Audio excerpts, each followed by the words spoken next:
parties that I had. How many of you drink over here? I noticed nobody challenged me for that first shot. I can't even see.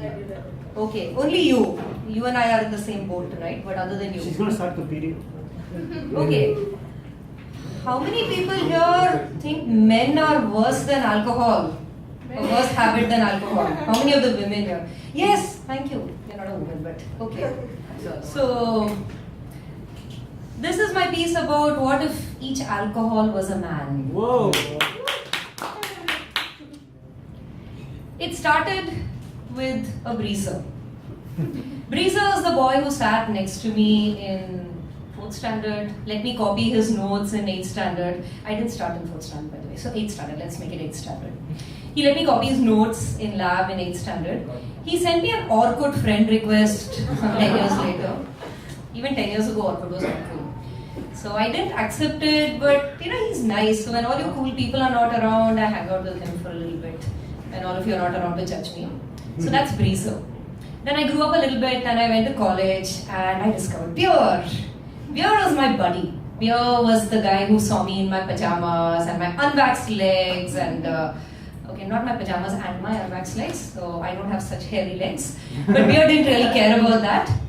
So Beer and I fell asleep next to each other many, many times, but I never slept with Beer.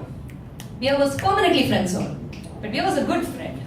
Then I grew up a little more, and then I became an adult, and I had a salary slip, and I said, now I'm a classy lady, and I deserve a man who can treat me accordingly. And that's when wine showed up, and wine was so fine. Wine wanted to talk about Milan Kundera and Dostoevsky. Wine took me to these fine restaurants and gave me flowers on our dates. And at the end of the month, I had a splitting headache because nobody tells you wine can give you hangovers too. Nobody, right? And a credit card bill that took me 2 years to pay off. So that was wine. I spent a little while with my best friend who said, no alcohol for you, no men for you, let's stay on chocolate milk. This is good for you. And Love Actually. So that didn't help. I finally said, okay, you know what? Let me go out dancing. Salsa was very in 10 years ago. It's not today, but 10 years ago it was like the cool thing to do. Like poetry, open mics are the cool thing to do today. So I went salsa dancing, and there was a guy in the middle of the floor wearing a shiny shirt, standing out because like he was a disco ball in the middle of the floor.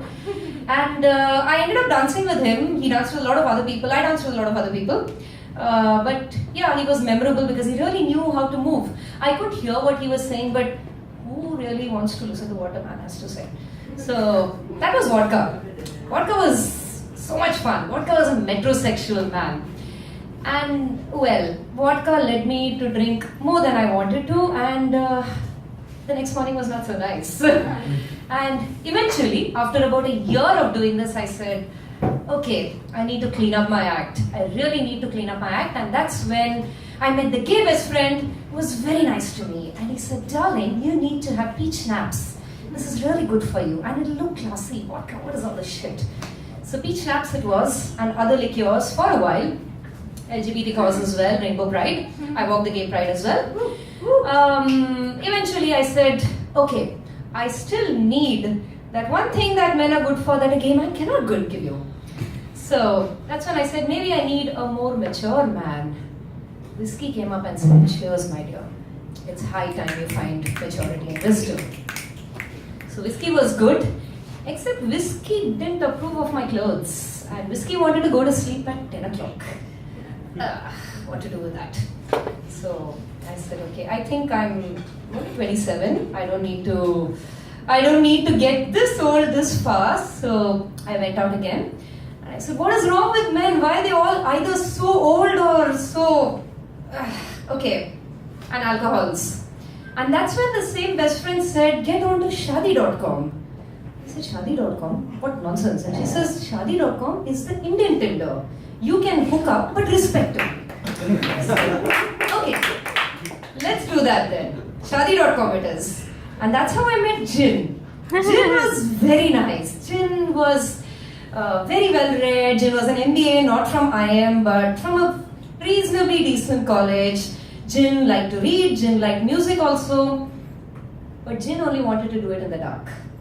And Jin got a little scared every time I got on my angry feminist tracks. 2 years passed because Jin is like that, Jin grows on you. Jin becomes a habit, a very nice, comfortable habit. Every now and then I started thinking about vodka and I'm like, no, vodka, gin. Okay, you know what? Let me make good choices. Gin it is. Eventually I said, yeah, this is not working. So please, it's not you, it's me. Jin started crying. Jin does that. Jin gets a little teary and he said, I bought you a ring. I said, no, please. I think you'll find somebody who will enjoy that a lot more. So I'm off. I went off and that was probably a bad time to meet the bad boy who came riding up with a leather jacket on a motorbike and said, come here baby, I'm tequila. Oh. Yeah. Tequila was, well, I can see all of you wonderful people out here have experienced tequila. It's an experience everyone should have at least once in a lifetime. Mine lasted about an hour and I was found at the side of the gutter. And somebody helped me up and put me into an auto. I went home and I said, okay, no men, no alcohol for a while. I need to discover myself. I need to spend time working on myself. So water only it is for a while and maybe a little bit of fruit juice. I'll even go to the gym. This went on for a while and then I woke up one day and I was over 30 and I said, what is this nonsense? I'm an independent woman, so let me go out and find what I want to, create what I want to. So I went to a pub. I can go alone, I'm a modern woman, right? I walk in there and I stand at the bar and there's someone looking at me from across. And I think, okay, bring it on, stupid pickup lines and all, you think I haven't seen these, alright, come on, come. And he comes up to me and he says, excuse me, that's my bill over there. I think, oh, okay, he didn't want to talk to me. All right. Am I getting old? Is my hair all right? All right. Doesn't matter. I don't know how to think about what an alcohol thinks of me or a man thinks of me.